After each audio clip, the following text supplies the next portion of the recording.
Yes, I'm Spanky Bentz, and I am a brain injury survivor and an Ironman. I want to share a glimpse of what happened on February 20th of this year. I was looking for a way to prove to myself I'm not as old as I feel I am sometimes.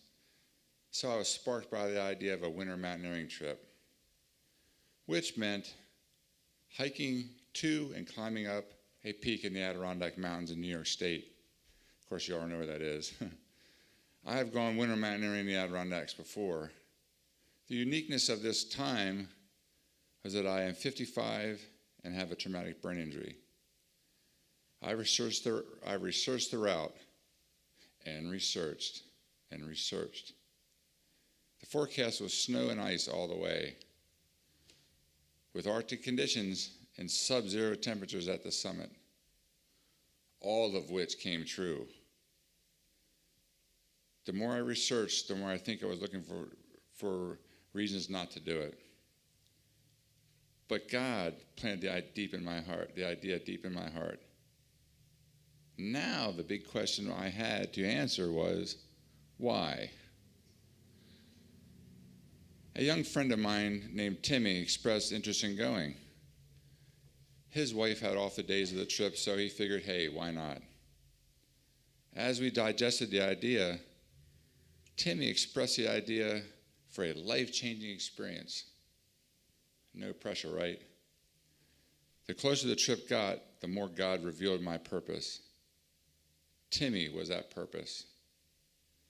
I began to prepare myself for the reality that this is going to be an incredibly tough challenge, which Ironman has offered before. We tried to plan the trip but remained unsure.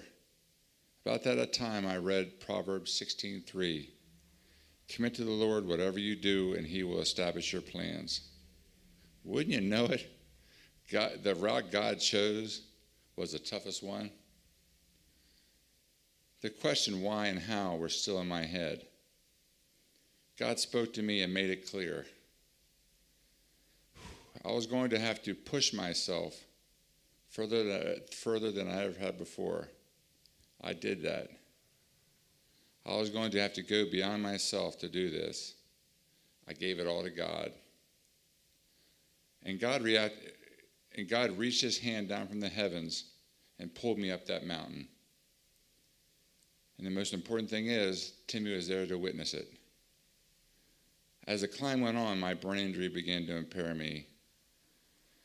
I was having issues with my balance, coordination, mental clarity, speech, and even motor skills. Timmy had to put on and take off gear for me, verbally keep me on task, and be the leader.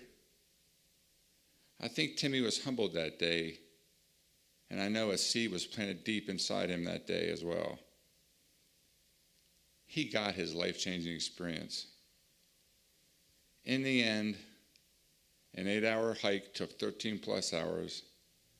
12.8 miles turned into 15 and a half, all for a view. I'll admit, and I'm humbled, that this was not Everest. This is my Everest. I was an imperfect man that was part of a perfect plan. I pray for every Ironman volunteer on Sunday to trust in God and be able to go beyond themselves and be there to witness the life-changing experience of others. Thanks, and God bless.